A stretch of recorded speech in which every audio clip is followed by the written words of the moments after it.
Mrs. A here with another marvelous read aloud. Or maybe I should say magnificent read aloud, because the book we're going to be reading together today is called The Most Magnificent Thing, and it is by Ashley Spires. And I just adore this book. I've read it many, many times with many, many people, and every time I read it, I love it a little bit more. And so I'm hopeful that even if you've heard it before, that you'll be just as eager to hear it again as I am. And one of the reasons I love this book so much is that the character in our story is really creative, but she faces a problem. She has an idea in her head and she has a plan, and as she goes to create it, she finds that it's really difficult or challenging or tricky. And she gets mad, she gets frustrated and upset. And I know I've been in that situation before. Have you? But what I really love is that she keeps trying. So let's check out The Most Magnificent Thing together and see how she persists and perseveres through her challenges. Before we get started, I also wanted to thank Kids Can Press for sharing this story with me and allowing me to share it with you. I also want to thank all of my subscribers. I saw I had a new subscriber this morning, and every time I see a new subscriber, I do a little happy dance. So thank you for being here and subscribing. If you haven't yet, go ahead and click that red button right now. The Most Magnificent Thing by Ashley Spires.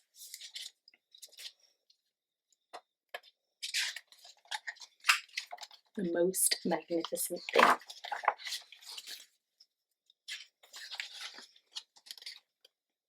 This is a regular girl and her best friend in the whole wide world.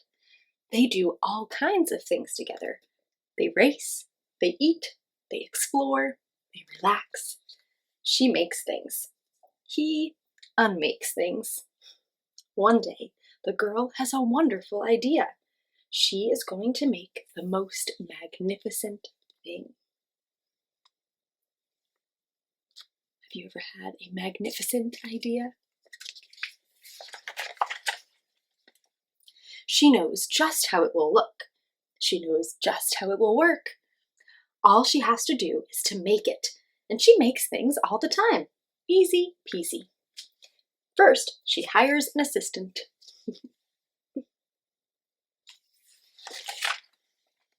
Next, they gather their supplies. They set up somewhere out of the way and get to work. Wow. Looks like their street is busy.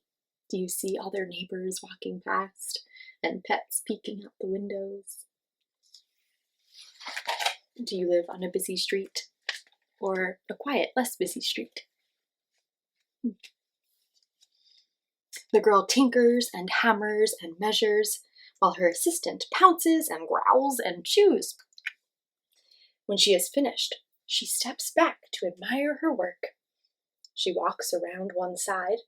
Her assistant examines the other side. It doesn't look right. Her assistant picks it up and gives it a shake. It doesn't feel right either. They are shocked to discover that the thing isn't magnificent or good. It isn't even kind of sort of okay. It is all wrong. The girl tosses it aside and gives it another go. If you ever set out to build or make or do something and it's not quite right, maybe it's all wrong, so you try again. She smooths and wrenches and fiddles. Her assistant circles and tugs and wags. When she is finished, she stands up and takes a long look at it. Her assistant gives it a nudge with his paw. The thing is still wrong. She decides to try again. When we are making things or creating things, if we have an idea in our head, oftentimes it's hard to bring it to life. And so I am really glad that she keeps trying. The girl saws and glues and adjusts. She stands and examines and stares. She twists and tweaks and fastens. She fixes and straightens and studies. Do you see her studying it carefully and twisting and tweaking? Creating things requires us to use our hands and our ideas, and oftentimes requires a lot of work. She tries all different ways to make it better. She makes it square. She makes it round. She gives it legs. She adds antennae. She makes it fuzzy. She makes it long, short, rough, smooth, big, small. One even smells of stinky cheese. But none of them are magnificent. Oh, she's been working really hard and trying a lot of different ways to bring her idea to life. How do you think she's feeling right now? Yeah, she may be feeling discouraged. She may be feeling irritated or frustrated, aggravated or grumpy, mad, angry. I agree. Her hard work attracts a few admirers, but they don't understand. They can't see the magnificent thing that she has in her mind. She gets mad. Oh, you were right. She gets mad. Do you see that? It's almost like steam is coming from her head. Her face looks angry. The angrier she gets, the faster she works. She smashes pieces into shapes. She jams parts together. She pummels the little bits in. Her hands feel too big to work, and her brain is too full of all of the not right things. If only the thing would just work! What zone do you think our character is in right now? We've talked about the color zones before. Do you think she's feeling tired or slow moving in the blue zone? Do you think she's feeling comfortable or clear-headed in the green zone? Do you think she's losing control, getting distracted or worried or confused in the yellow zone? Maybe. Or do you think she's in the red zone, feeling out of control? I agree. I even heard that her hands feel too big to work, and her brain is full of all the not right things, not the things that are helping get her idea out. And so I think she's in the red zone. Have you ever felt in the red zone, like you're out of control? Me too. I wonder what she's going to do to help. Maybe you have some ideas or suggestions for her. Crunch! No. The pain starts in her finger. It rushes up to her brain and she explodes. It is not her finest moment. Oh, she was so out of control while trying to build and create that she hurt her finger. And then she exploded. Oh, wow. I see a lot of big body movements. I see a lot of red, rosy cheeks. Have you ever felt like you've exploded before? Lost control? Maybe had a big, loud voice. Maybe had big body movements just like this. Yeah, it happens to all of us sometimes. And I wanted to remind you that when it happens, it's okay. We can give ourselves some grace and some patience, and we can think about what we need to do to help feel a little bit better or a little bit more calm. I'm no good at this. I quit. Her assistant suggests a walk. Have you ever taken a walk to feel a little more comfortable or more clear-headed? Her assistant here has a good idea.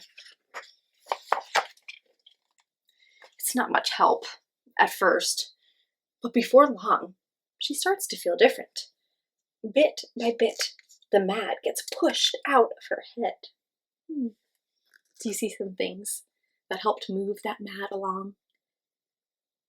Yeah, it's okay that she was mad. It was challenging and she was having a hard time. But once she started to walk and move and visit with some neighbors and notice some things around her, she started to feel a little less mad. As they stroll along, she comes across the first wrong thing she made. The bad feelings are about to start all over again. Then she notices something surprising. There are some parts of the wrong things that are really quite right. The bolts on one, the shape of another, the wheel-to-seat ratio of the next. There are all sorts of parts that she likes. Then now that she's feeling a little more clear-headed and not as stuck in that red zone, she's starting to notice that there are some good and useful parts of all of her different creations. By the time she reaches the end of the trail, she finally knows how to make the thing magnificent. She gets to work. She works carefully and slowly, tinkering, hammering, twisting, fiddling, gluing, painting. Her assistant makes sure there are no distractions. This one is wet. This will stop that leak. This is the perfect thing to ward off bears. The afternoon fades into evening. Finally, she finishes. She alerts her assistant. Wow, she has worked all day long. Her assistant looks like they were taking a snooze on the job. The pair take a good long look. It leans a little to the left, and it's a bit heavier than expected. The color could use a bit of work too, but it's just what she wanted. They climb aboard and take it for a spin. They are not disappointed. It really is the most magnificent thing. Do you see what she designed? What idea she brought to life? A sidecar for her scooter so her assistant could ride along. Wow, that was really hard work. It took her a lot of different tries or iterations. It took her a lot of time. It also took her through a lot of different feelings or emotions. And what I love is that even though she got mad and exploded and was in the red zone and lost control, she didn't ever give up on her idea. She did want to quit, but then she used a tool or a strategy to help her feel a little bit more comfortable and be able to get back to work. If you are curious about what tools or strategies might work well for you, you can always check out my episodes in season 2 or season 1, where we talk about a lot of different cool down, calm down, or focus strategies. And I share a lot of books and short stories about emotions and feelings too. So check those out if you haven't already. And as I mentioned, if you hit that red subscribe button, you'll see as I share more things each week. Thank you so much for being here and listening to The Most Magnificent Thing by Ashley Spires.